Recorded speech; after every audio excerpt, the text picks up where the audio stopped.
we have the first advance estimates for GDP for the current year, and the NSO has pegged the growth at 7%.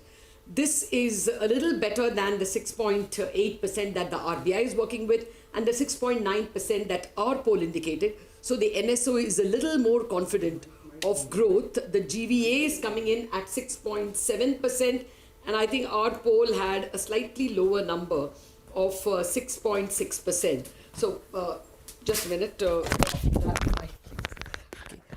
Well, the full year GDP number coming in at 7% is a little better than what we were expecting, what the poll threw up.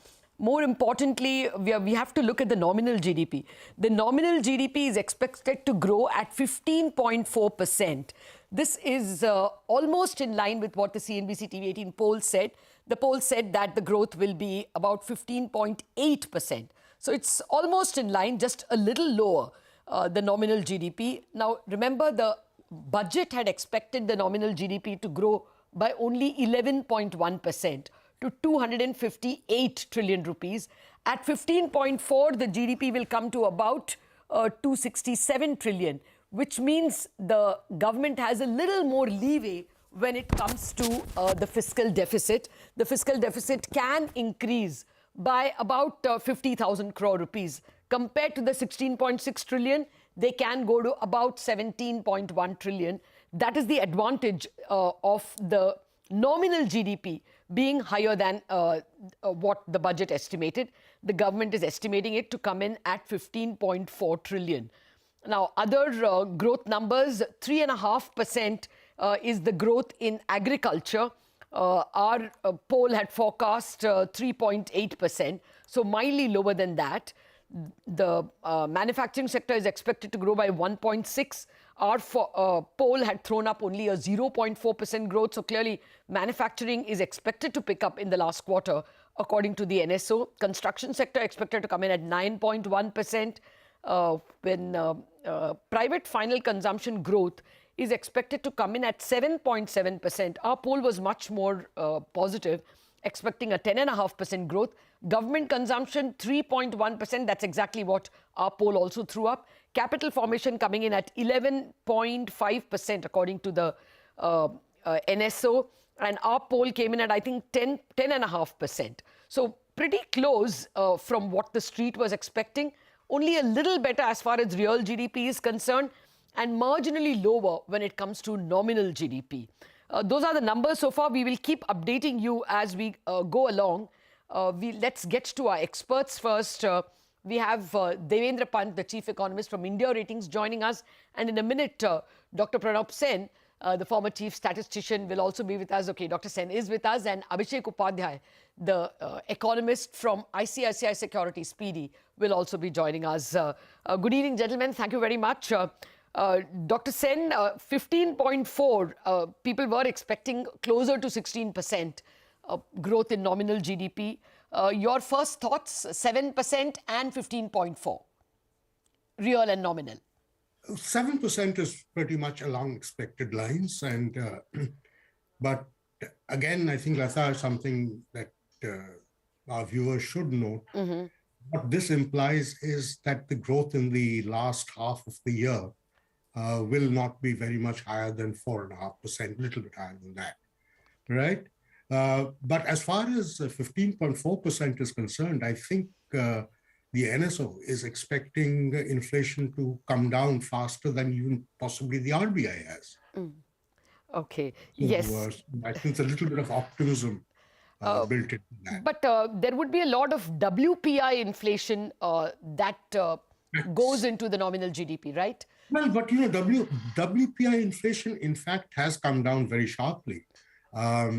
But clearly, they don't expect the CPI part of it to come down. Yes. So you think there is an overestimation there? No, in fact, if anything, probably a mild underestimation. Okay. So you expect that the actual nominal GDP could be a little higher. We could expect maybe 15.8, 16%. Okay, that would be a pleasant surprise for the government, but those actuals will come much later. Your first thoughts, Devendra Pant, 15.4 in terms of nominal GDP. Where do you stand? And the real GDP at 7%, is that an overestimation?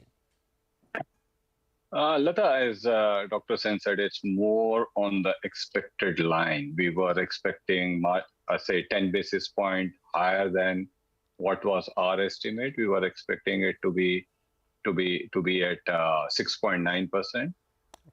And when you look at the nominal, yeah, if I look at what Dr. Sen has just said, maybe there's slightly underestimation. Our estimate of nominal GDP was much higher at 16 and a half or so. Okay. Probably what has happened and where the RBI and maybe NSO's inflation numbers are differing. Sorry. When RBI gave that number, they had only number up to October, inflation number till October. And what NSO is doing, they had number up to November. Yes. And whatever estimate you use, the statistical model and all those, it's the end period bias and how sharply the inflation uptake or downtake has happened in the last, towards the last end of the period. That will be reflected into the forecast. Okay. So that would probably one reason why the NSO is expecting inflation to go decline sharper than or the faster than what RBI is behaving. Okay. But Lata, I think more than 23, it is what 24 is in store for us. Okay. That is more crucial question absolutely. at this juncture. Oh, absolutely. But just to put our viewers up to speed, the expectation from the budget was that the current year's nominal GDP will be 258 trillion. What the NSO is telling us is that it will be 273 trillion at 15.4% higher. So that gives a little more elbow room for the government to spend on the fiscal deficit. The government was aware of it and it has already probably overshot or probably used up that space. But the extra food and fertilizer subsidies would probably account for the higher. Their deficit can increase easily by about 70,000 crores. Abhishek Upadhyay also has joined in. Abhishek, 273 lakh crore is the estimate of nominal GDP by the year end on March 31st. How much elbow room in terms of fiscal deficit does it give the government? Well, Lata, so the number is quite close to our expectation of nominal GDP growth. We were thinking about 15.6%, so it has come close. This should give about 95,000 to 1 lakh crore of additional room to government to run a higher absolute fiscal deficit, even if they want to maintain the same deficit in percentage of GDP terms. So that much is the leeway. And all signs are that this leeway will be utilized by the government also. Okay. Well, let's look at the individual components. Agriculture is expected to grow by 3.5%. Now, that is real GDP. Manufacturing is coming in at 1.6%. Very few people gave us such a strong manufacturing number. In our poll, a lot of people actually saw manufacturing contraction. Abhishek Upadhyay, 1.6% manufacturing growth looks overestimation? Yeah, we were thinking a number closer to zero or perhaps negative also. So the number is higher. So there could be some downside risk there. At the same time, overall real GDP growth number is in line with what we thought at 7%.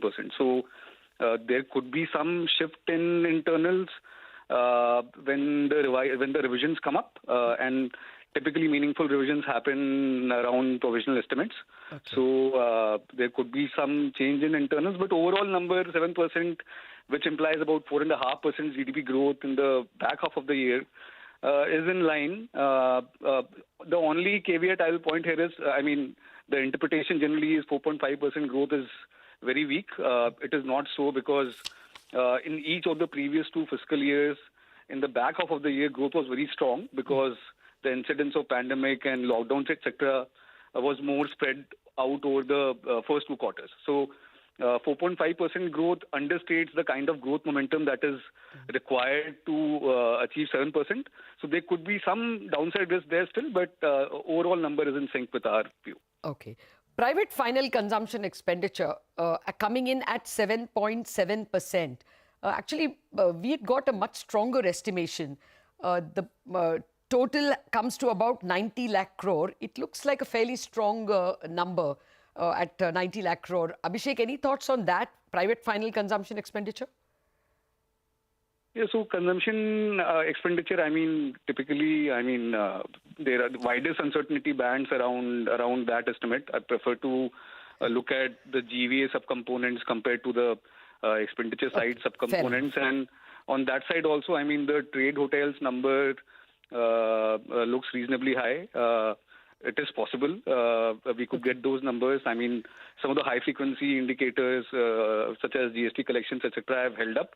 But at the same time, what you hear from FMCG companies is that rural demand has been weak, etc. Right? So mixed news on consumption front. My overall view is consumption should be resilient despite some headwinds as we enter next year. That is assuming inflation is lower. Next year, which should be a key tailwind to at least the rural part of the economy, which has been hurting so far. Okay. Dr. Sen, your thoughts, sir. Again, trade, hotels, transport and communication coming in at 13.7%. That's the estimate that the government is giving. Do you think that can be a disappointment, that we may not get that good a number? We have heard about rural slowdown in the third quarter. Lately, we had even Bajaj Electricals today. A lot of people are worrying about consumer discretionary spend in urban areas itself. Post Diwali, apparently the lull is much more intense than it has been in pre-COVID times. So is there an overestimation there? On trade hotels and restaurants, perhaps not.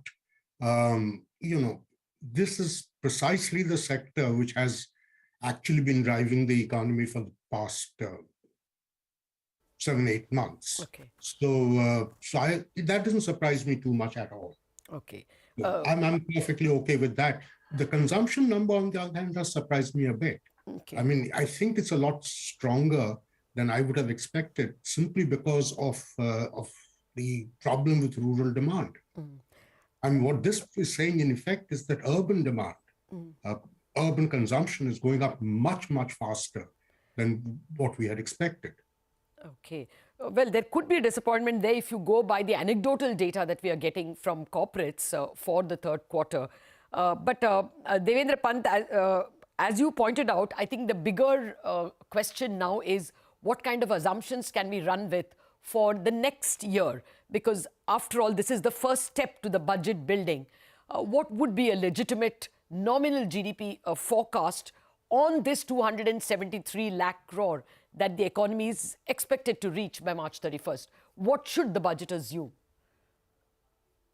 Well, Lata, if we look at the way the inflation trajectory has been, and especially the movement in the month of November, and if we look at that and try to project based on that, what will be the WPI inflation, we may see a situation of deflation coming in later part of first quarter and most of the second quarter of FY22.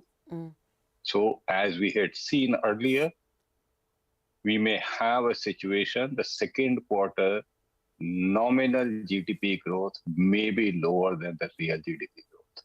Okay. Now, if that kind of situation prevails, then it may be the GDP deflator could barely grow or grow even 2 to 3%. If we are growing, GDP deflator is growing at 2 to 3%, and the real growth, which is expected to fall or decline to the trend growth rate of 6%, so somewhere around 5.5 and 6, we may be staring at a situation that the budget is looking at, or the realistic nominal GDP growth could be even 9% or maybe lower. Okay, so single digit. Now, okay. biggest issue here is the inflation decline which we had in November, both on CPI and WPI side. Is it likely to continue in future? So 12th January WPI and 12 January CPI and 14 January WPI number will be very important which will give you some direction whether it was a blip of the sharp decline in inflation in November or the December number also point. shows the same trajectory.